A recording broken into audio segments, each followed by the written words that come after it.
bizarros. Eu me chamo Sirius e hoje contarei uma lenda para vocês. O nome dela é O Espelho que Roubava Almas. Já a ouviram? Se não ouviram, ouçam agora.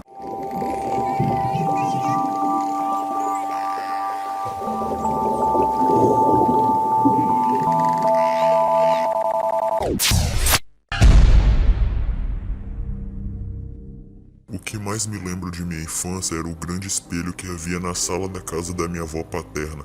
Estava sempre coberto com um grande lençol negro, o que despertava minha curiosidade e de meus primos. Meus avós diziam que aquele era um espelho amaldiçoado, capaz de roubar a alma de quem olhasse seu próprio reflexo nele. Apesar de sermos bastante jovens, não acreditávamos nessa história. Se fosse verdadeira, não seria melhor destruir o espelho? Eles pensavam. Uma certa noite nós estávamos brincando sozinho na sala, quando meu primo Arthur teve a ideia de tirar o pano do espelho. Eu me calei. Apesar de não acreditar que ele teria essa coragem, meu primo mais novo Felipe também não disse uma palavra. "Vocês duas são mariquinhas", disse ele no caminho em direção ao espelho. Aproximou-se, segurou o lençol negro com as duas mãos e o puxou com tudo para baixo. Instantaneamente levei minhas mãos aos olhos. Não queria olhar, quando do nada eu ouvi um baque surdo e em seguida Felipe soltou um grito de desespero. Logo toda a minha família estava na sala, pelo menos eu acreditava que estavam. Eu continuava com os olhos tampados, só tive coragem de olhar quando ouvi minha avó dizer: "Pode abrir os olhos, o espelho está tampado". Meu primo Arthur estava morto. Seus olhos estavam revirados, mostrando a parte branca, e a sua língua pendia para fora. Felipe estava sentado no chão em estado de choque, balançava de um lado para outro com o dedo polegar na boca. Eu fiz terapia por anos para esquecer o que havia acontecido naquele dia. O terapeuta me fez acreditar que a morte de Arthur não teve nada a ver com aquele tirar o lençol do espelho. Aquilo tinha sido uma infeliz coincidência. Tive pesadelos frequentes. Ele tinha sofrido um infarto. É raro uma criança de 10 anos sofrer um, mas o caso dele não foi um caso isolado. Tive pesadelos frequentes com aquele espelho por anos, porém sempre me via na sala e uma curiosidade crescente me fazia tirar o lençol. A princípio nada acontecia, depois via Arthur com o rosto encharcado de sangue e com os olhos revirados clamando por mim.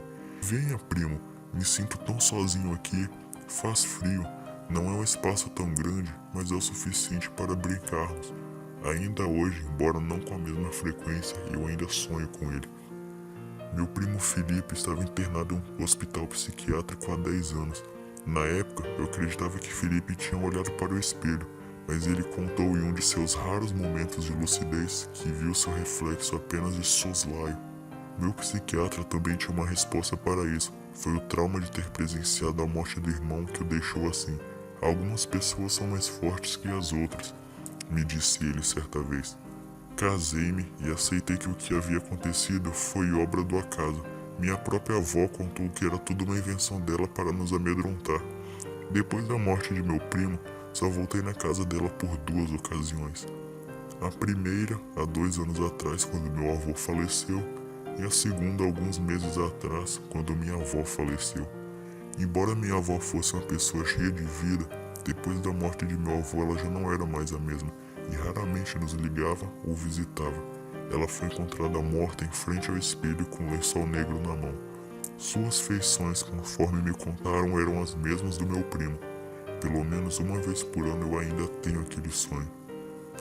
Agora não apenas um, são 2 clamando por mim. O que vocês acharam dessa lenda? Por aqui terminaremos esse vídeo. Não olhe para trás.